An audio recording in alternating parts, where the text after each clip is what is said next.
ովքեր են այդ անձինք, ինչ պաշտոն ունեն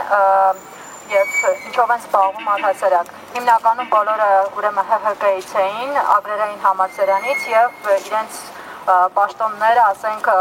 վարժարանի փոխտնօրեն կամ դասախոս եւ այլն։ Առավոտյան ստացա մի շարք այսպիսի նամակներ, որ հեռացվեն այդ ֆոտոները, որովհետեւ այնտեղ պարզ երևում էր իրենց դեմքը, թե իրենք ովքեր են եւ ինչով են զբաղված։ Ուրեմն այդ նամակների բովանդակությունը տարբեր էր, սկզբում խնդրանքեր, թե հեռացրեք, խնդրում ենք այդ ֆոտոները, հետո պահանջում էին, հետո սկսեցին սպառնալ եւ 1 ժամ ժամանակ էին տալիս այդ ֆոտոները հեռացնելու համար։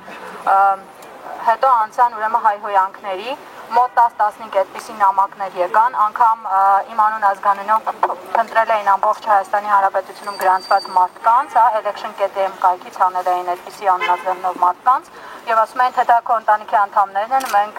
բռնվի տես ինչ է տեղի ունենում, սպառնում էին, որ այդ նկարները կարող են Անժելա Սարգսյանի նման իմ նկարները քաշեն եւ Անժելա Սարգսյանի նկարների նման այդպիսի Photoshop արվի եւ տեղադրվի ինտերնետում, նման սպառնալիքներ են հնչել։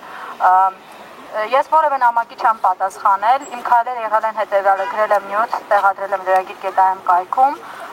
ուղարկել եմ ուրեմն ոստիկանություն հաղորդում հանցագործության մասին, ամբողջ նամակների սկրինշոթը տեղադրված է Facebook-ում, ինչպես նաև ոստիկանություն է ուղարկվել, արդեն արձագանքել են մի շարք իրավապաշտպան կազմակերպություններ, Հելսինկյան կոմիտեն, ուրեմն անգամ ՀՀԿ-ից են զանգահարել, իրենց իրավաբանական կենտրոնը նույնպես զբաղվում է հարցով։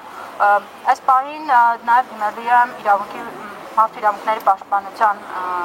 գրասենյակ եւ ակնկալել եմ այնտեղից նույնպես պատասխան։ Որևէ ֆոտո, որևէ նկար, որը ես արել եմ Facebook-ում, Photoshop-ով